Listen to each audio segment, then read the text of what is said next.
இன்றைக்கி என்ன டயட் பண்ணணும்னு பார்க்கலாம் வாங்க. இன்றைக்கி லஞ்சு வந்து ஒயிட் ரைஸு சுட சுட வச்சுருக்கேன். இது வந்து சிறுகீரை பொரியல்.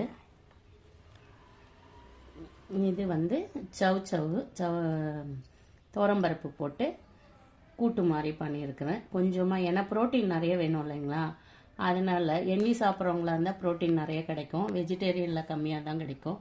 சவு வந்து கொஞ்சமாக தான் வந்துச்சு. சவு இல்லை, பீர்க்கங்காய் கட் பண்ண கொஞ்சமாக தான் ஆச்சு. அதனால கொஞ்சம் துவரம்பருப்பு போட்டு கொஞ்சம் தேங்காய் போட்டு கூட்டு மாதிரி வச்சுருக்கேன். இது வந்து தக்காளி ரசம், முட்டை குழம்பு வச்சுருக்கேன். வெஜிடேரியன் தான் இவர் சாப்பிட மாட்டார் முட்டை. ப்ரோட்டீன் நிறைய வேணும்னா முட்டை எடுத்துக்கலாம், அதுக்காக முட்டை குழம்பு வச்சுருக்கேன். முட்டை குழம்பு வந்து நான் சாப்பிட போகிறேன். அப்புறம் ஃப்ரூட்ஸ் எதுவும் எடுத்துக்கக்கூடாது, அதனால கொய்யாக்காய் ஒன்று வச்சுருக்கேன். இதுதான் இன்றைக்கி எங்கள் வீட்டு லஞ்சு. நாங்கள் சாப்பிட போகிறோம். வாங்க சாப்பிட்லாம்.